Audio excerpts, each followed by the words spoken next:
YouTube is flooded with countless fitness advice videos, each claiming to hold the magic solution for gaining results. These videos gain millions of views, but often still leave many viewers searching for realistic changes and habits that they can actually sustain long term.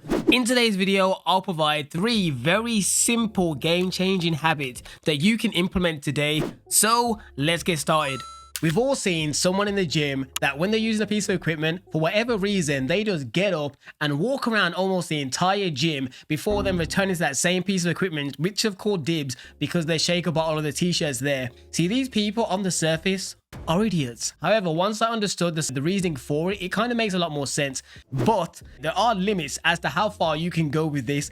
With that being said, you'll be very surprised how much you can increase your step count per day by in between each and every set, rather than sitting down and probably scrolling on your phone or changing music in between each of your sets. If you just literally went and walked for even 50 to 100 steps, it doesn't take that long to do that many steps, trust me, and just walk around in a circle and come back to the bench. This is great for many of us out there that struggle to reach 10,000 steps per day. These little tiny changes can provide fairly big results in the long term. With that being said, let me reiterate, you don't have to actually walk far from the bench. It can literally even be just walk 10 paces that way and 10 paces back, because trust me, if you've been gone for 10 minutes, I'll be a demon and I will move your shit.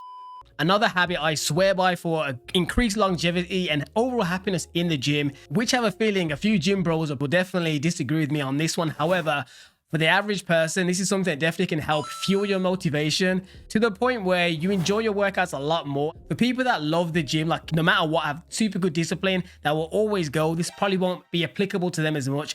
But if you're someone that you have ups and downs, this tip here is something you should definitely consider doing.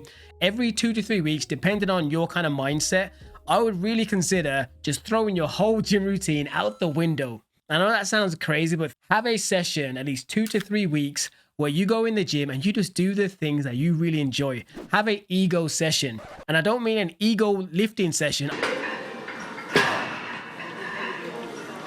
And I just mean a session that makes you feel good in that gym. So whether it's you only do the exercises that you're really good at, or you do the exercise that you just love the most overall. And I would recommend this simply because these little mental boosts that make you feel good about yourself when you're in this gym will keep you wanting to come back.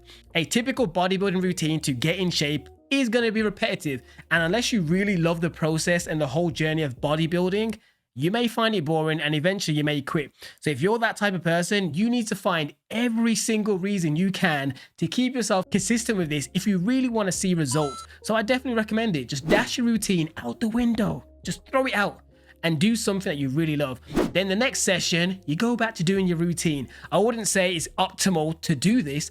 However, if it keeps you in the gym longer, for long periods of the year, rather than you go in for like 2 months, then you quit for like 3 months, then you start back. If it can keep you consistently going for a year, technically that would then make it a much better, more viable option for you long term. So yeah, do an ego workout, but don't ego lift. Next up, this tip I definitely believe is the most important on the list, and it's something that a lot of people may not understand on the surface, but when you pay attention, really listen to it, it's definitely something that you should do. So typically, if you've ever watched any of my other videos or maybe any other fitness content creators, they always say the best routine is the one that you enjoy doing, kind of like what I mentioned just.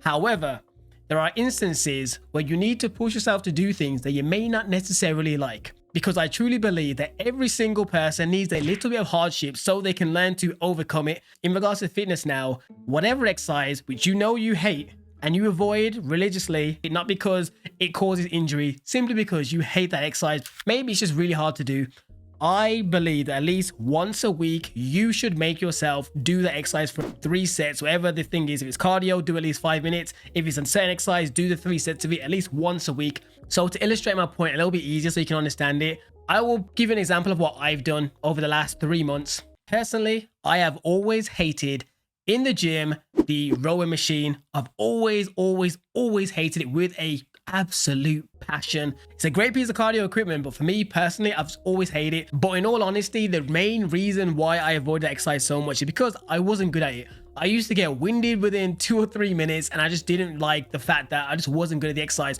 Whereas things like the incline treadmill, I technically like that way more, so I can do it more consistently throughout the year. So in regards to losing weight and creating a calorie deficit, that would be the better option. Go for the treadmill or whatever exercise, cardio equipment you like the most. However, when it comes to mental perseverance and building a stronger mindset, doing something and overcoming it that you don't like is vital. So 3 months ago, I said to myself, I hate this damn machine.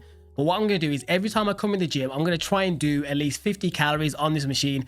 Doesn't sound like a lot, but 50 calories realistically should take the average fit person no more than really 5-ish minutes. It took me at the time around 6 minutes 30, so I was kind of not happy with that. I was huffing and puffing as well. My breathing isn't the best, I'm definitely a mouth breather more than most, so I definitely need to kind of get that in check. But it's good exercise, improves your VO2 max, improves your lung capacity. It's a very good exercise, but I hate it with a passion. However, after making myself do it consistently, and then once my brain started seeing that I started getting better at it, I think after about 2 weeks, I got my time down by about 20-30 seconds, and I was like, okay, I'm around the 6 minute mark, let's see if we can improve this. Another week went by, I dropped it down to below 5 minutes 45, and currently right now, 3 months later, I can do it in probably like 4 minutes something.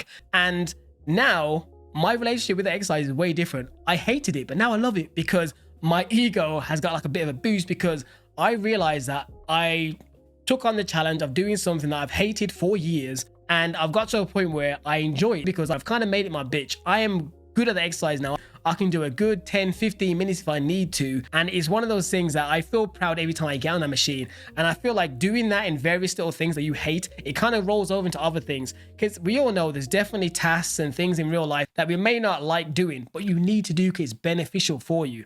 So this is probably a little bit more past just fitness. It's more a case of fitness and mindset, but I think the two go hand in hand. So definitely, if you know there's something in the gym that you have been avoiding simply because you really find the exercise hard, not because it's painful, do it for at least a month. I bet you at the end of the month, you'll get to the point where you don't hate it as much, because in a month, you can definitely improve on many things.